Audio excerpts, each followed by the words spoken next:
Some people fear curses.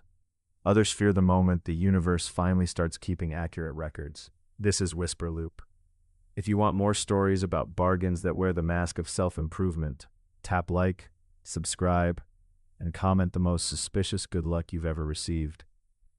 I didn't believe in karma until it started leaving receipts.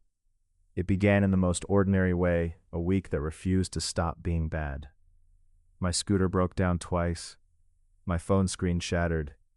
A client ghosted me after promising payment. Small disasters, one after another, until every morning felt like stepping onto wet tile. My auntie told me I was out of balance.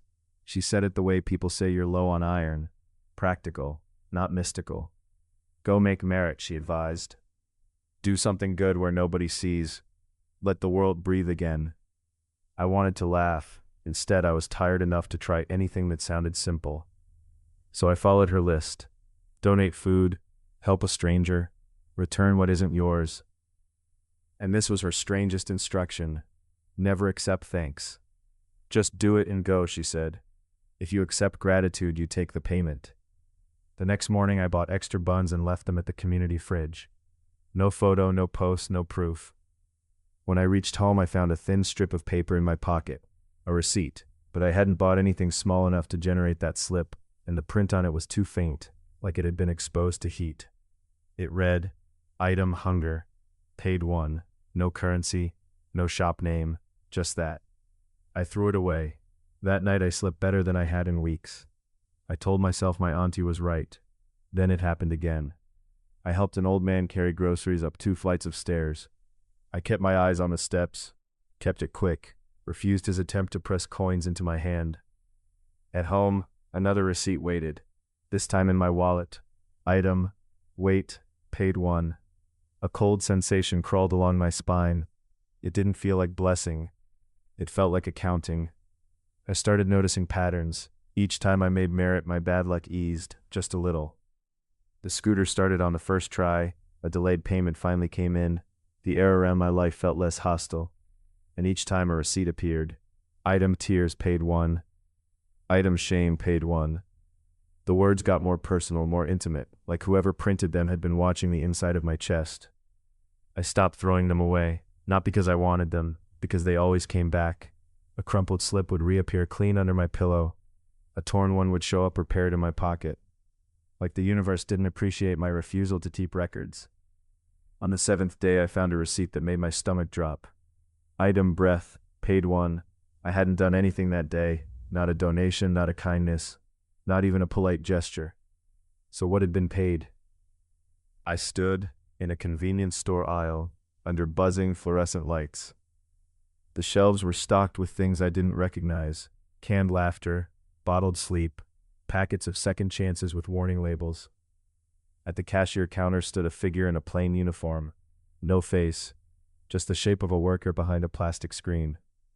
A printer chattered beside it, spitting out paper. The figure slid a receipt toward me. Sign, it said. I looked down.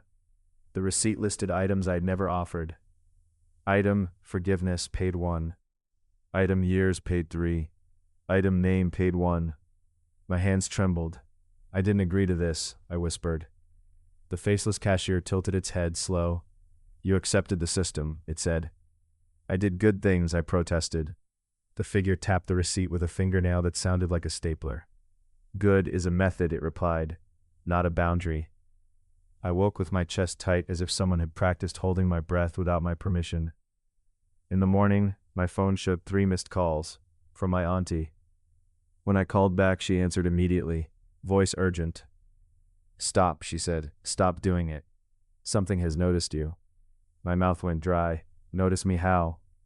She lowered her voice. Real merit doesn't leave paper. That means you're not dealing with the world. You're dealing with a collector that uses the world's language. Collector? She exhaled. Some things love the idea of balance, because it lets them take without feeling cruel. What do? I whispered. Her answer was simple, and it sounded like a rule that existed long before me. Return the receipts, she said, all of them, to a place that burns paper on purpose. And when you go, do not go alone. That evening, I gathered every slip I'd kept, 12 in total, into an envelope. I went to the nearest temple with my cousin, who treated my story like a joke until we reached the incense area. The air there was thick and warm. People burned paper offerings casually, like mailing letters into smoke. I stepped to the burner and opened the envelope. The receipts felt colder than the air. I held one over the flame. The paper didn't curl. It stayed straight, resisting like plastic. My cousin's laugh died. A thin voice rose from somewhere near my ear. Too close, too calm. Payment is non-refundable. My skin prickled. I didn't turn. I pushed the receipts deeper into the flame. This time they caught. Not with normal fire, with a pale, hungry burn that made the ink bleed into shapes that didn't look like letters.